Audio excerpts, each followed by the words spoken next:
아주 이게 책 쓴 동기도 이렇게 조이 신학자답게 아주 신학적인 맥락들을 잘 말씀해 주셔서 감사합니다.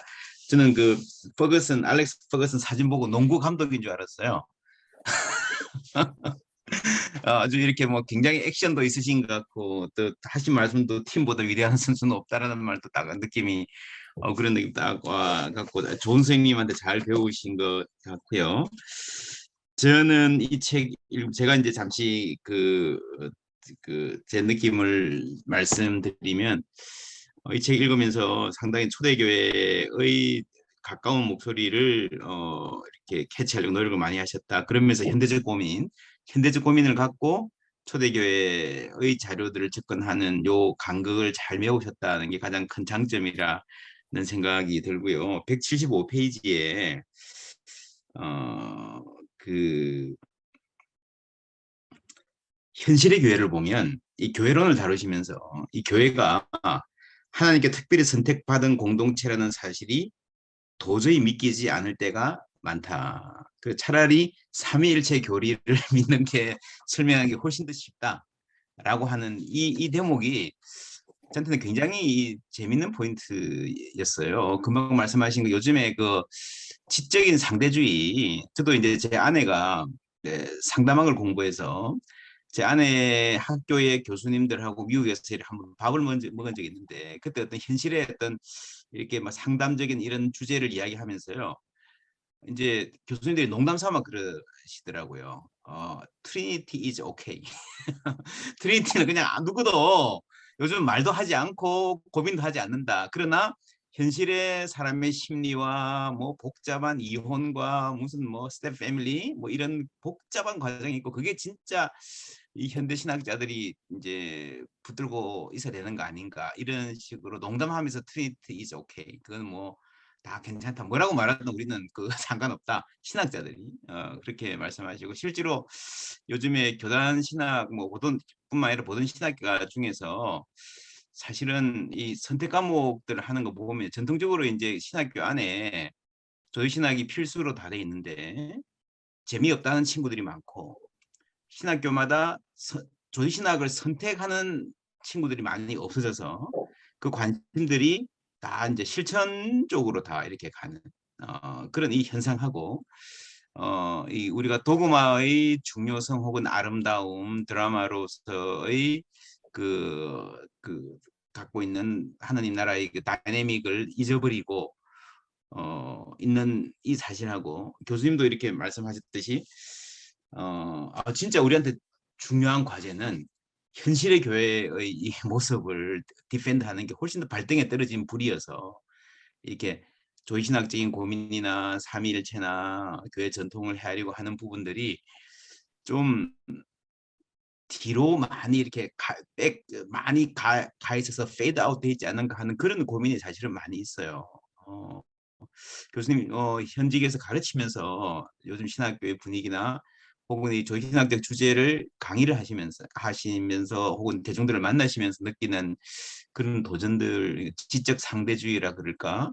예전에는 이게 말이 되냐 안 되냐 막 싸웠는데 싸우지도 않는 퀘스천도 하지 않는 현실의 문제만 이야기하는 이런 경향들에 대한 어떤 교수님 생각을 좀 여쭙고 싶습니다. 네, 아무래도 저는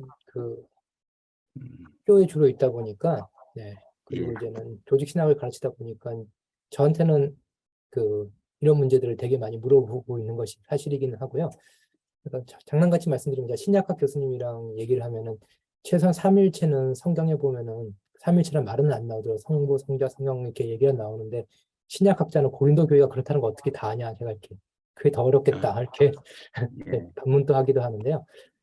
삼일체 신앙은 사실 이제는 제가 볼 때는 기독교 신앙에서 상당히 중요한 부분 중에 하나라고 이제 생각이 드는 이유 중에 하나가, 이제 초기 교회에 있었던 이제는 성경에 있었던 로마서 8장이라든지 이런 여러 구절들도 있지만, 어찌되었건 성경에 나오지도 않았던 그 내용을 가지고 지중해 그러니까 둘로 나눠져서 싸울 정도로 중요한 화두가 됐다라는 거는, 네, 저희로서는 정확하게 재구성할 수는 없지만 당시 사람들은 그걸 너무나 중요하게 여겼다라는 것을 최소한 알 수 있는 그런 그 간접적인 증거가 아닐까라고 싶고요.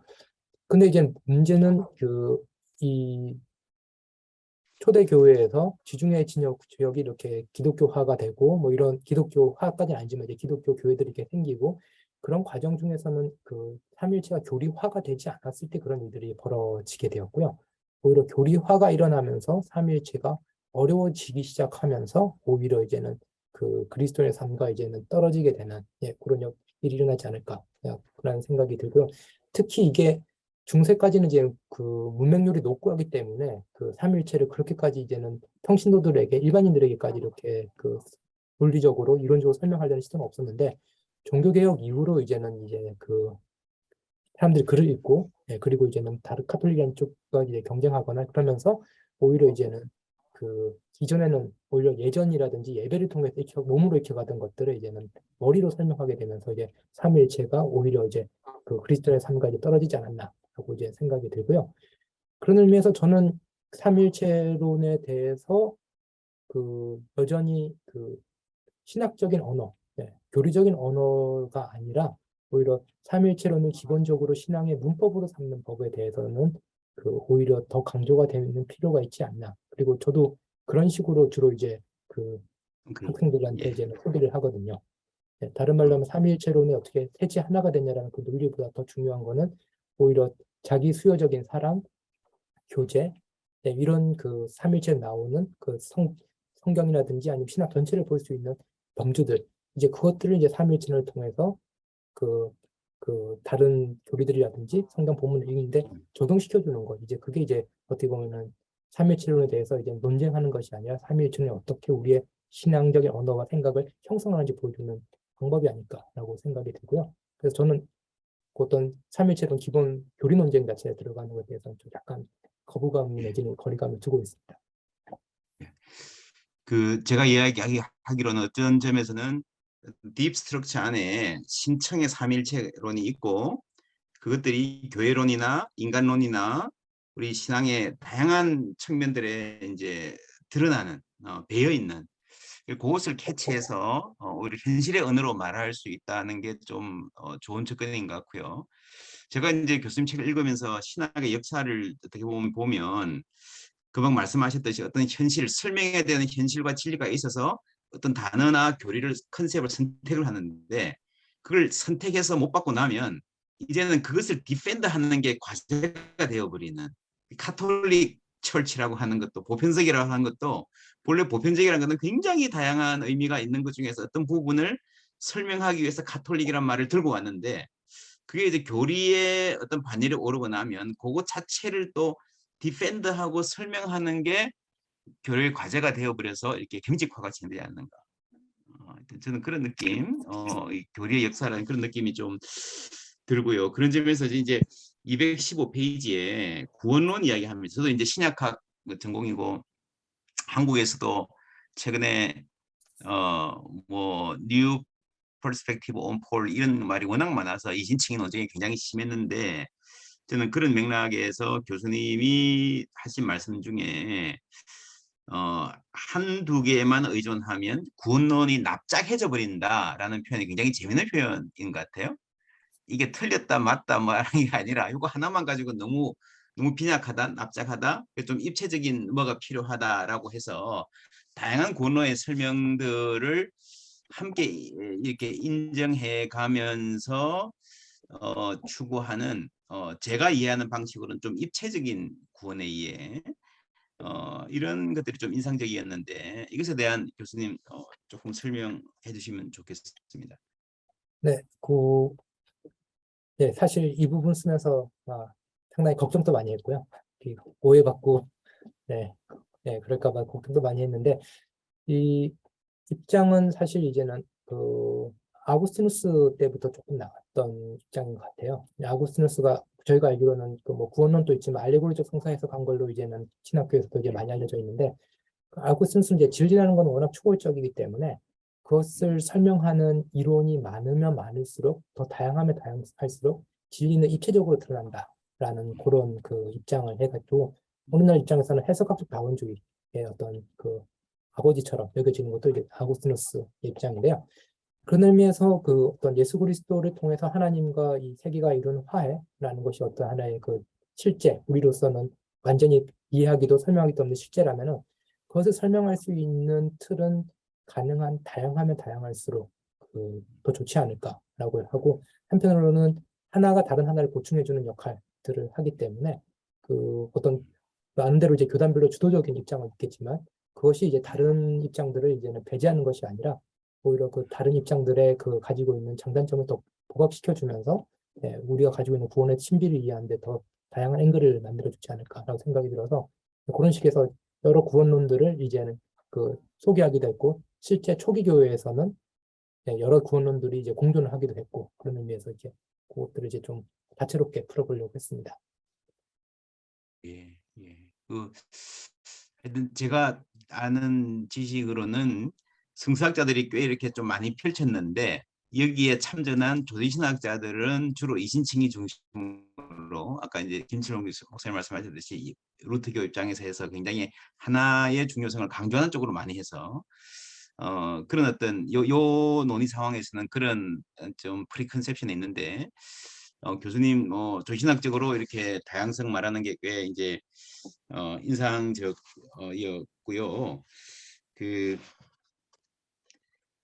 전반적으로 이제 교수님 하시는 말씀 중에서 아까 말씀 저는 이제 또 인상적이었던 게 삼위일체를 하나님이 자기 내어주심, 많은 부분에 존재론적으로 설명하던 것들을 하나님 내어주심이라고 하는 실질적인 하나님의 행위로 설명하는 부분하고 그 신학의 아름다움의 강조, 이 사도신경도 본래 굉장히 아름다운 시적인 언어로 되어 있고 로고스인 예수님이 창조의 질서를 부여했다면 사랑이신 성령이 우리의 그 아름다움을 이 신앙의 아름다움을 표현하는 아주 중요한 부분이다 했는데 사실 이게 지금 개신교에서 많이 좀 약화되어 있는 부분 아닌가요? 이 교회 안에서 이런 부분들 좀 이렇게 회복하고 하려면 어떤 게 필요할 거라고 생각하시는지 말씀 좀 해주시면 좋겠습니다. 네, 감사합니다. 지금 커넥션이 괜찮은가요? 제 말하는 게? 예, 괜찮습니다. 잘 네, 네. 들립니다. 네, 알겠습니다. 네, 사실 이 부분은 네, 조금 이제 개인적인 이야기를 한다면은 그 박사 논문 쓰고 그러면 이제 가끔씩 사람들이 너무 이제 몰두하고 그러면은 평소에 안 했던 기이한 체험들을 한다고 하잖아요. 그래서 이제 예. 다른 분들은 박 목사님이나 네, 김 목사님 어떻게 하시는지 모르겠는데 저는 그 박사 논문 마무리할 때쯤에 그 제 박사 논문 한 챕터가 이제는 하나님의 아름다움에 대한 그 바르트 신학에서 그 부분이었는데 그 자면은 이상하게 어떤 음악이 하나 꿈에서 나오는 거예요. 네. 그래서 이제는 너무 아름답고 단순한데 너무 아름답고 근데 이제는 음악적 재능이 없으니까 이제 그거를 일어나면 이제는 기억은 나는데 그걸 악보로 못 옮기니까 근데 그게 며칠 반복이 되니까 이제 하나님이 이제 신학하면은 배고프게 살 것 같으니까 그 멜로디 하나를 줘서 저작권을 가지고 네, 이렇게 아, 평생을 살게 하시려나 보다라는 생각을 했는데 이제 그 얘기를 이제 그 했더니 그때 이제 옥스포드에 있었을 때 이제 박사를 받으신 분 중에 한 명이 이제 그랬더니 그 얘기를 하시는 거예요. 그래서 이 예. 인간은 하나님의 형상이기 때문에 그 하나님의 형상이 회복될 때는 아름다움의 형태로 회복된다라는 그 이야기를 하시더라고요. 그분도 이제 그냥 하신 얘기인데 그 얘기가 저한테 크게 남아가지고 그러면은 구원이라는 것의 일부 중에 하나가 음, 진리와 선에 대한 회복이 아니라 아름다움에 대한 회복이 아닐까라는 그런 생각이 들었고 그런 의미에서 아름다움의 회복이 가능한 방식이 무엇일까라고 했을 때 우리 현실 속에서 어떤 아름다움을 지각해내는 것 이것이 중요한 방식이 될 것이고 그것이 어떤 성경을 저희가 읽었을 때 성경의 어떤 이전에 보지 못했던 어떤 질서를 이제 관통해서 보게 되는 그런 경험이 있을 것이고 사도신경이라는 것을 또 이제 하면서 그 신앙의 어떤 기본 아까 목사님께서 말씀하셨던 심층적인 논리를 파악할 때 그런 아름다움이 회복될 수 있겠다라는 생각이 들었고요. 그런 의미에서 그 신학이 가지고 있는 아름다움은 좀 독특한 의미에서의 아름다움이라고 생각이 듭니다. 네. 그것은 우리가 이제 직관을 할 때 가장 아름다운 형태로 직관되는 것은 아무래도 하나님의 어떤 존재와 그리고 구원이라는 이 큰 드라마를 우리가 직관을 할 때 그 아름다움에 대한 어떤 특별한 그 느낌이 올 것 같고요.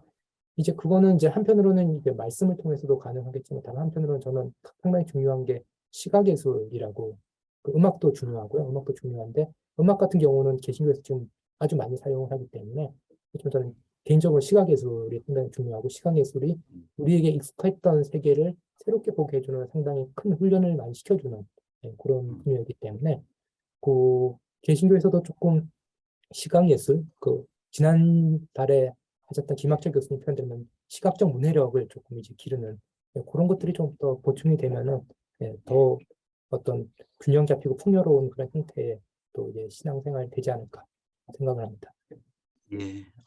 너무 아주 재밌고 인상적인 그 아퀴나스가 그랬나요? 이 신학하면서 엄청난 영적 체험을 했다 그러는데 그게 생각나게 하는 아주 멋진 경험 간증 감사합니다. 우리 교수님 이렇게 혹시 미리 받았던 질문 중에서 보시고 대답하시고 싶은 거 있으시면 좀 다뤄주셔서 좋겠고요. 그 사이에 우리 김슬 목사님, 우리 잠시 소개드리겠습니다. 이사장님이신 소망교회 전 담임 목사님이셨고요. 저희들 많은 여기 들어오신 많은 분들 중에 또 스승이시기도 하시고 하신데 김슬 목사님 우리 박수로 환영하고 모시겠습니다. 예.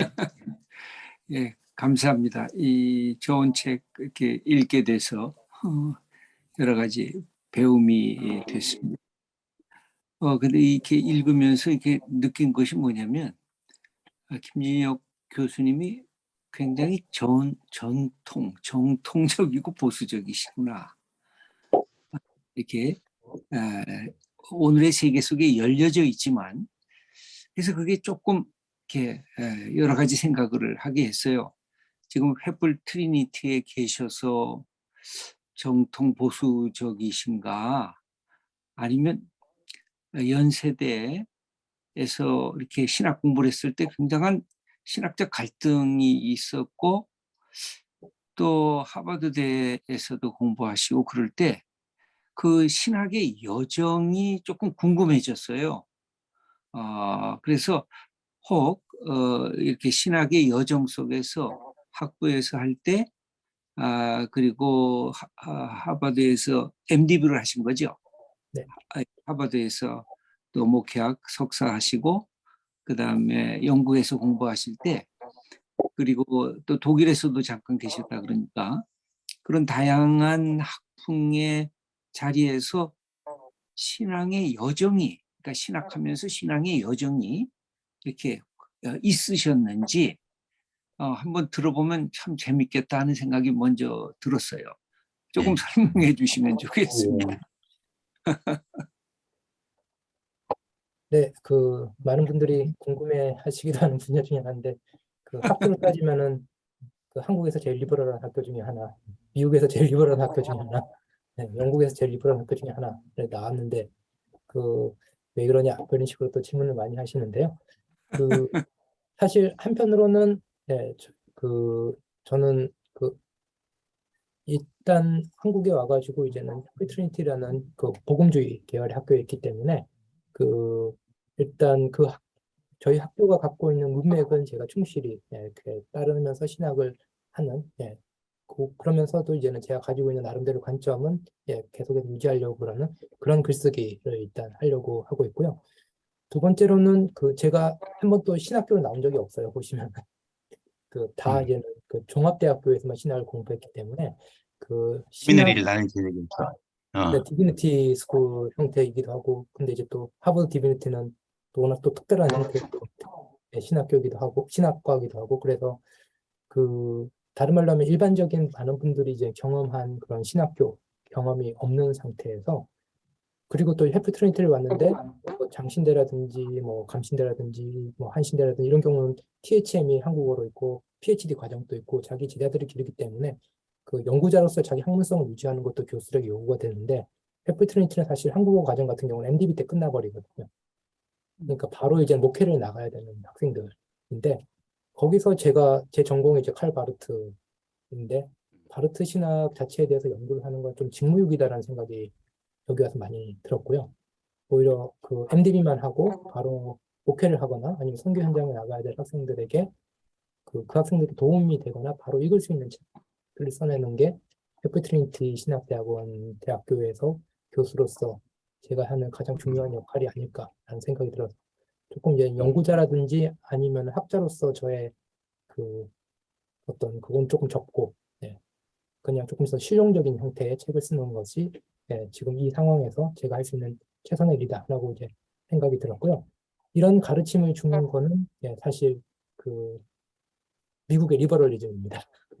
제가 이제 미국의 그 가장 리버럴한 신학자들, 뭐 고든 카우프만 이런 분들 제자이기도 해가지고 이분들이 이제는 리버럴한 신학에서 방법론도 훈련시켰지만 인간이 자신이 처해 있는 어떤 구체적 역사적 상황을 벗어나서 무엇을 한다라는 것에 대해서도 조금 이제 퀘스천 마크를 던지면서 구체적인 상황 속에서 너의 역할을 찾아라는 것을 계속해서 네, 하셨기 때문에 그런 의미에서 저도 이제는 아마 제가 다른 학교를 갔었으면 이런 식의 글은 절대 안 썼을 것 같다라는 생각은 저도 하고는 있지만 또 동시에 이 학교에 있기 때문에 이 학교의 해피 트리니티와 그리고 해피 트리니티 주위로 형성된 독자층과 이제는 그 청자층을 중심으로 글을 쓰고 이제 강의를 하는 거 이제 한국에서 제 나름대로의 사명이라고 생각을 하고 담당을 하고 있는 중입니다. 아, 예.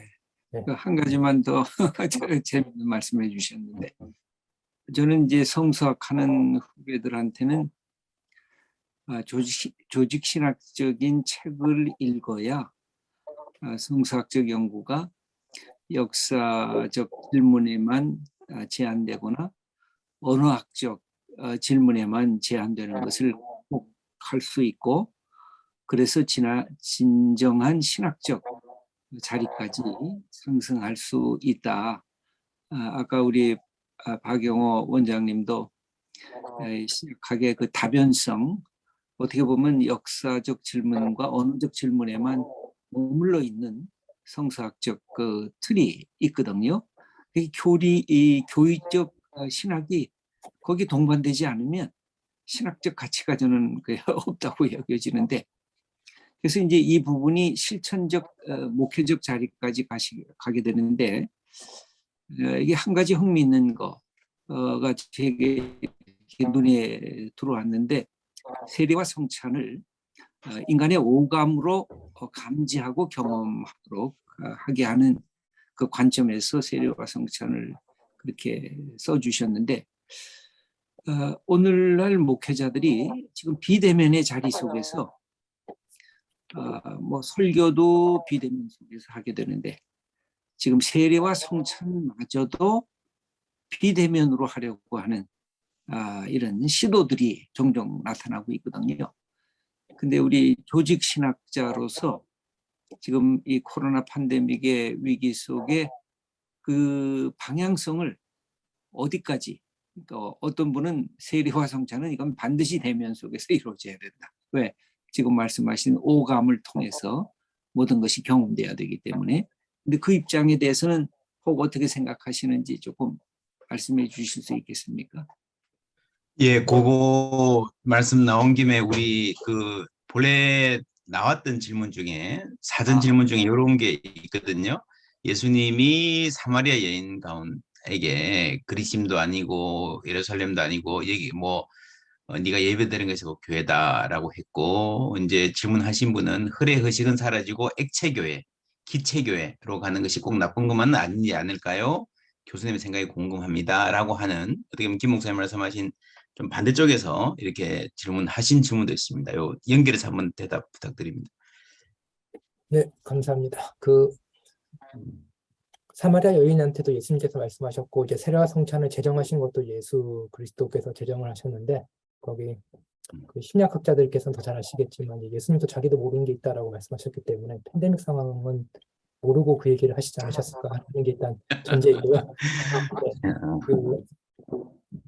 그리고 이제는 그 사실 뭐 이거를 이제는 좀 더 교리적으로 정교하게 말하는 방법도 있고 조금 일반적으로 말하는 방법도 있을 것 같은데 예를 들면은 그 칼빈 같은 경우는 이제 오감이라까지 확장을 안 시키고 있고 세례와 성찬 같은 경우는 시각 중심으로 설명을 하는 경향은 있습니다.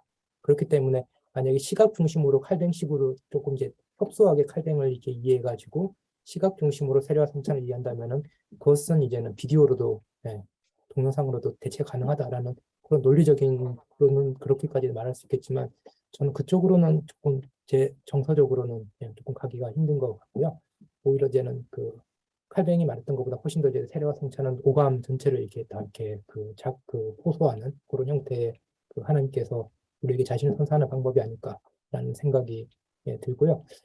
그리고 예를 들어서 이제는 루터 같은 경우가 이제는 세례 얘기를 할 때 여러 가지 이제 세례 가능성 얘기하면서 물이 없으면은 예를 들어 가지고 맥주로도 세례할 수 있냐 그랬을 때 루터가 맥주라도 세례 줘야 된다라고 이렇게 얘기를 했지 않습니까? 그러면 이거 두 가지를 볼 수 있는데 하나는 유연성이고요. 우리가 한 상황에 있을 유연성이고 두 번째로는 루터 같은 경우는 절대 포기 못한다라는 거거든요. 세례 주는 것에 있어서는 유연성은 발휘하되 성례로서의 세례는 포기하지 못한다라고 하는 차원인데 저는 개인적으로 일단 모든 것이 이제는 온라인 형태로 이제 변화하고 있는 상황인데 이것이 이제 불가피하냐라고 했을 때는 불가피하지는 않을 수도 있다라는 게 제 입장이 되고요. 그런 의미에서 오감을 통해 가지고 이제 세례와 성찬을 했던 분들, 예를 들면 카톨릭이나 이런 쪽에서는 오히려 온라인 상황 속에서 세례와 성찬을 오히려 이제 자제하는 그런 분위기도 있거든요. 더 안 하고. 예. 그렇기 때문에 저는 교회가 어느 정도 유연성을 발휘해 가지고 지금의 형태와는 다른 전통적인 형태가 이제 와해되고 있는 것에 대해서는 어느 정도 이제는 되돌릴 수 없는 어떤 하나의 그런 방향이라고 생각이 되지만 또 동시에 세례와 성찬이라고 하는 것에 있어서는 그럼에도 불구하고 어떤 현장성이 더 중요하지 않을까라는 생각이 듭니다. 그래서 꼭 두 개가 같이 간다라고 볼 수 있는 것이 아니라 교회 형태는 조금 더 이제 유연화되고 있지만 세례와 성찬의 중요성은 오히려 그 상황 속에서도 유지되거나 더 강화될 수 있지 않을까. 그것이 어떤 식으로 될지는 이제 각 교회들이 고민을 해야 할 바이지만 그럼에도 불구하고 이제 온라인화 될 때 이제 가장 큰 문제를 따질 때 이제 각 개인주의화 된다라는 게 제일 큰 문제로 제기가 되고 있잖아요. 근데 이 개인주의화 되는 상황 속에서 세례와 성찬이 맞춰주는 것이 아니라 오히려 극도로 개인주의화 되어가는 경향 속에서 세례와 성찬이 개인주의화에 어느 정도 브레이크를 잡아줄 수 있는 어떤 성례로서 중요성이 더 강해져야 되지 않나, 혹은 강해질 수 있지 않나라는 게 이제 지금 가지고 있는 모호한 생각 중에는 하나입니다. 근데 그걸 어떤 식으로 할지에 대해서는 조금 이제 더 지혜가 필요하지 않을까라고 생각이 들고요. 네. 사실 이렇게 말해도 좀 책임이 없는 게 제가 복산수를 안 받았거든요. 네, 그렇기 때문에 말하면서 좀 무책임하게 말씀드린다라는 그런 생각이 좀 듭니다. 예. 전반적으로 이 책의 기도 자체가 초대교회 신앙이나 오히려 우리가 전통을 너무 빨리 버리니까 교회가 시시해진다라고 하는 입장이기 때문에 세례 성찬 이 부분도 이렇게 그런 맥락에서 우리가 일단은 기준을 잡을 수 있을 것 같고요. 제가 보기에 이게 이제 사도신경의 구성이 참 재밌어요. 그죠? 제3이 예수님이나 구원론이지 않고 이렇게 뒷부분에 교회론에 들어가 있는 거, 세례 성찬 때문이다 하는 교회 중심, 제도교 중심인 것 같고 재밌고요. 그리고 사실 한국 교회는 가장 많이 싸운 게 이 계시론 때문에 많이 싸웠지 않습니까? 그죠? 성경 무엇을에 대해서 많이 싸웠고, 우리가 교회에서 세례를 줄 때도 신구약 성경이 정확무오한 하나님의 말씀임을 믿는다라는 게 굉장히 중요한 그거 안 믿으면 예수쟁이 아니다라고 하는 건데 사도신경에는 없죠. 성경에 대한 그건 어떻게 생각하세요? 계시론의 중요성 혹은 한국 교회가 그러면 별로 중요하지 않은 것 가지고 싸웠나? 그 싸움이 뭐 어떻게 생각하세요? 네, 사도신경은 성경 없을 때 만들어진 신앙 고백이니까 당연히 성경론이 없을 거라고 이제는 추정할 수 있고요. 그러면 그 이후에 있는 중요한 신앙 고백들의 성경론이 얼마나 중요한 위치를 차지하냐 했을 때 사실 16세기 이후 넘어오기 전까지는 사실 성경론이 신앙 고백의 중요한 역할을 차지를 하지는 않거든요. 그래서 웨스트민스터 신앙 고백 이런 경우에만 이제 제1조항에 들어와 있고 그런 의미에서 성경론이 없기 때문에 덜 중요하다가 아니라 신앙 고백, 고대교회 신앙 고백, 그리고 이제는 중세, 그리고 예를 들면은 이제는 성공의 39개조 같은 경우도 성경론이 제일 앞에 나오지 않고 있거든요. 네, 그런 의미에선 오히려 저희가 조금 이제는 신학에서 제일 중요한 것 중에 하나, 조직 신학이 제일 중요한 것 중에 하나는 카톨릭이 쓰는 표현은 이제는 교리의 위계 질서라는 표현을 쓰거든요.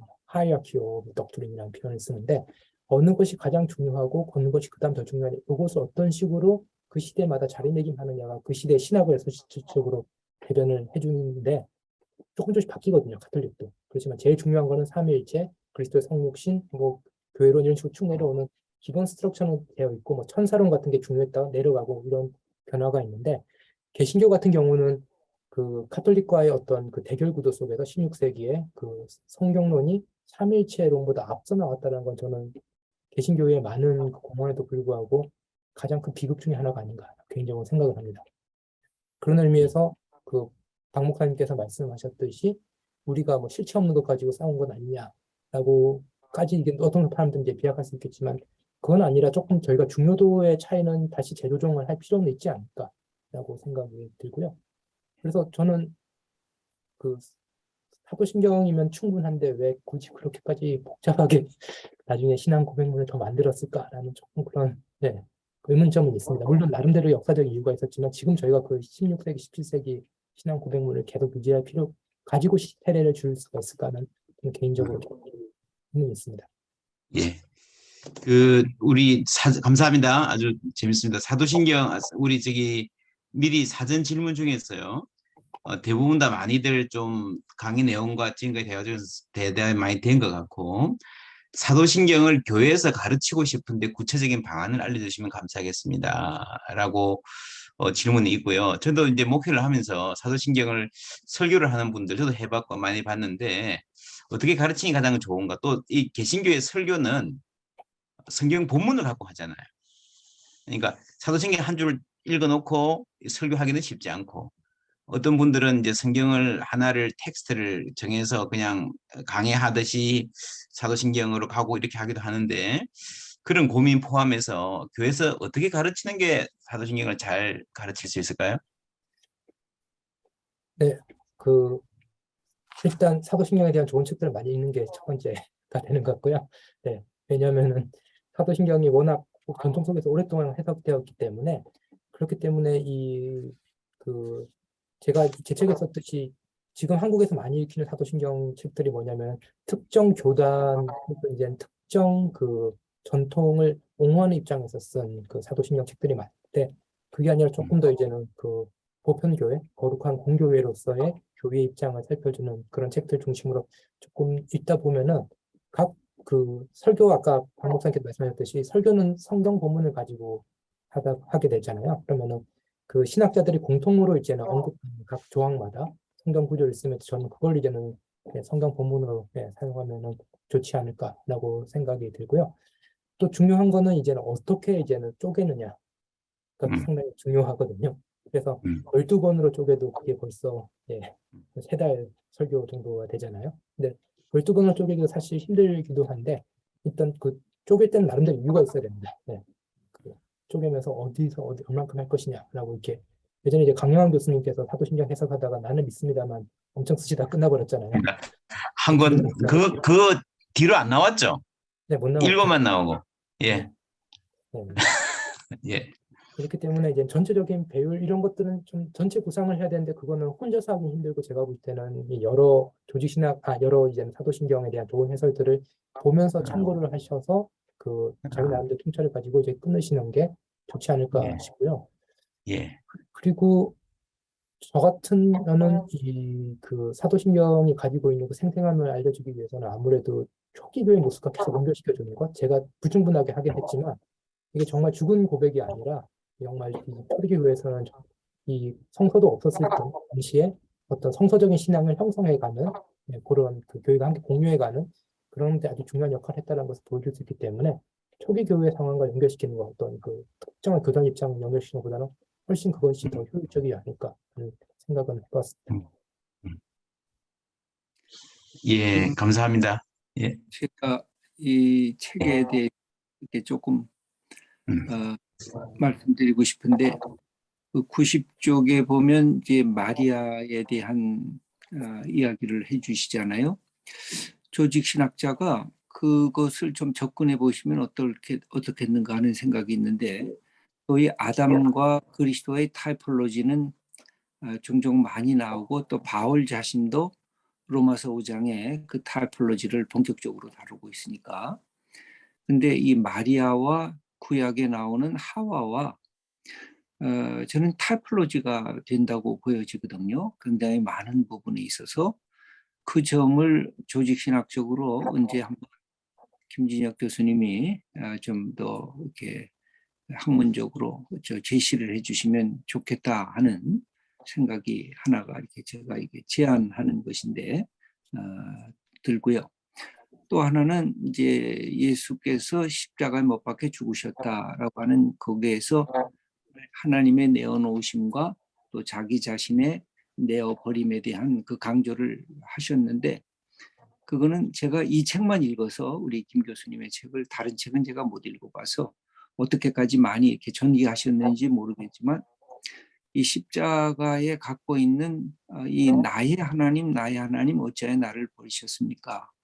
라고 하는 그것이 버림받음에 대한 이야기뿐만 아니라 사실은 오후 3시에 드리는 예수님의 기도문이기도 하거든요.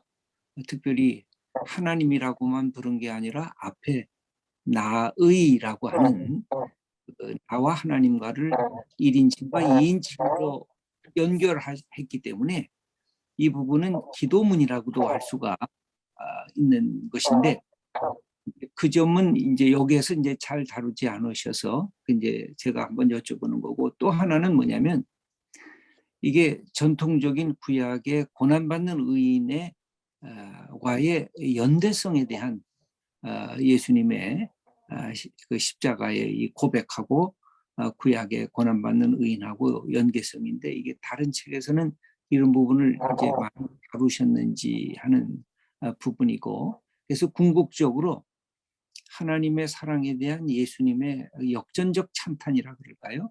역전적 고백이라 그럴까? 이런 부분에 대한 이야기들을 꼭 또 아까 마리아의 얘기와 더불어 다른 책에서 조금 이렇게 설명하신 적이 있으면 좀 우리에게 소개해 주시면 좋을 것 같아요. 네, 감사합니다. 좋은 지적 감사드리고요. 마리아에 대해서는 제가 이번 책에서 처음 언급을 했었고요. 다른 책에서는 하지 못했고, 예전에 마리아에 대한 좋은 책이 있어서 이제 번역 지원했다가 출판사에서 거절당했던 적은 있습니다. 네, 네. 네, 그리고 그래서 이제는 조금 그 입장은 마리아에 대해서는 저희가 개신교다 보니까 아무래도 조심스럽고 이제 잘 언급이 되고 있지 않은데, 사실 초기 교회 때부터 상당히 중요했던 주제 중에 하나이고, 저희가 생각했던 것보다 더 많은 어떤 신학적 인간론을 끌어낼 수 있는, 카톨릭은 좀 교회론 쪽으로 빠지지만 그게 아니라 이제 신학적 인간론 쪽으로 우리가 조금 더 이제 접근할 수 있다라는 생각은 하고 있는데, 좋게 이렇게 어느 방향으로 가면 좋겠다라고 말씀해 주셔서 감사드리고요.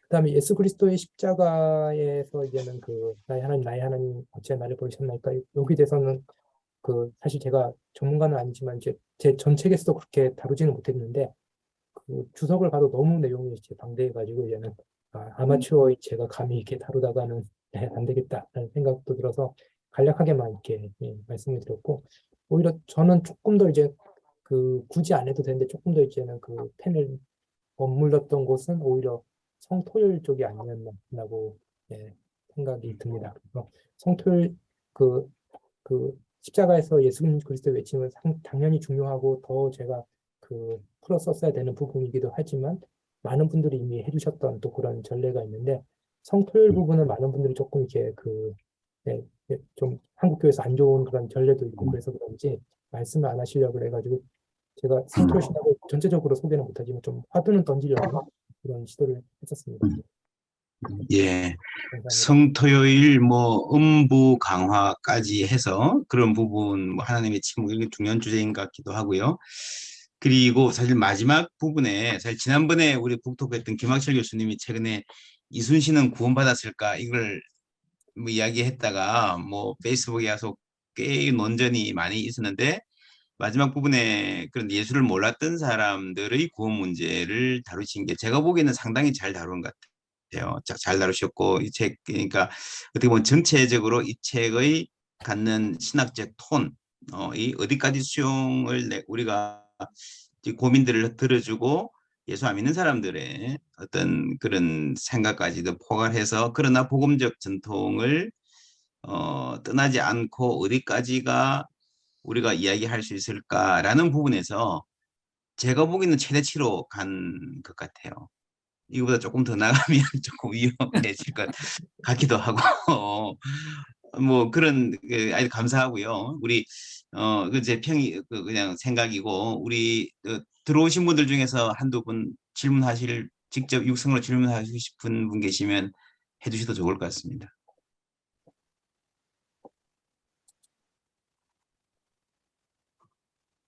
정한주 목사님 뭐 질문이든 평이든 소감이든 한마디 해주셔도 좋겠습니다. 예. 네, 너무너무 감사하고요. 잘 읽었고요.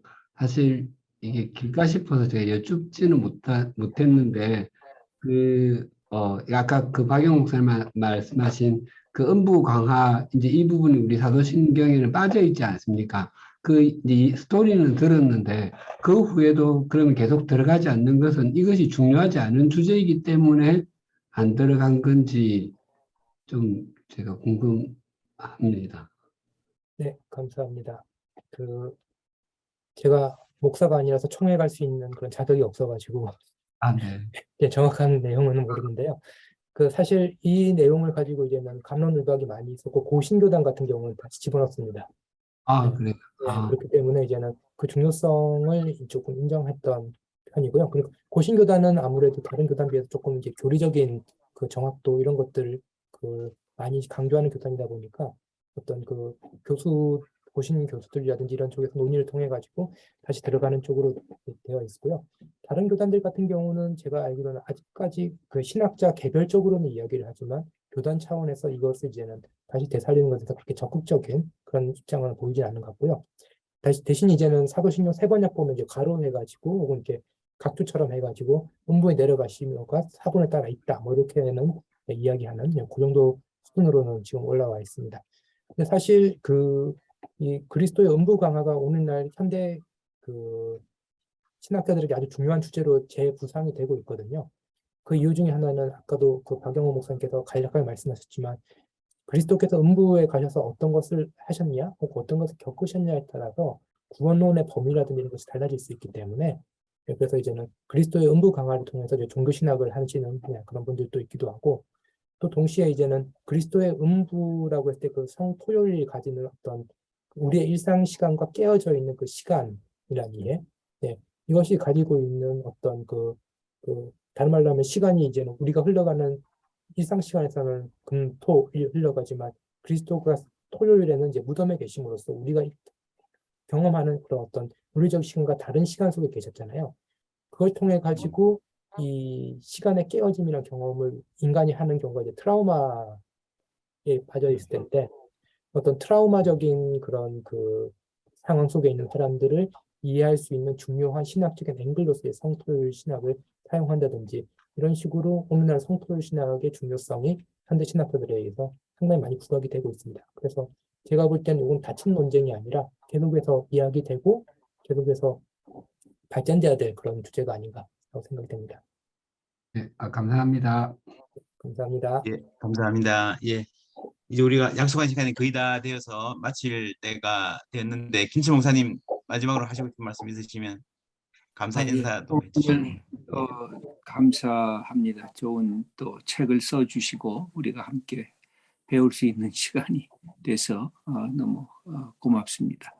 앞으로도 우리 한국 신학계에 좋은 이렇게 책을 계속 내주시면 함께 이게 좋은 만남이 계속 될 것 같습니다.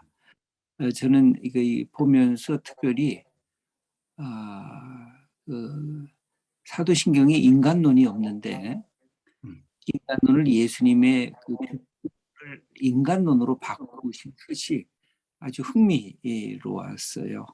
그래서 여기 인간론은 없는데 이것을 사람이라고 해서 아유 한 챕터를 이렇게 제공해 주셔서 하나님과 삼위일체 하나님과 인간에 관련된 그 과정으로 이 전체를 이해하고 계셨다고 하는 것이 아주 흥미롭게 다가왔습니다. 앞으로도 또 여러 가지 그런 책을 쓰시면서 우리에게 좋은 신학적 또 배움을 할 수 있게끔 인도해 주셨으면 감사하겠습니다. 네, 고맙습니다. 예, 감사합니다. 우리 김진애 교수님 아까 또 시작하실 때 그 프레젠테이션 하신 것도 아주 이 짧은 시간 내에 책 요약도 아니고 백그라운드 포함해서 잘 해주셨고요.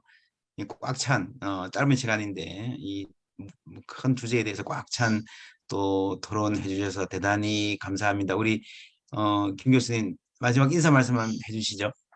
네, 감사합니다. 네, 제가 앞에도 말씀드렸듯이 큰 뭐 목적이라든지 그런 걸 가지고 쓴 책은 아니고, 네, 강의가 우연히 이렇게 그 책으로 나오게 되었고요.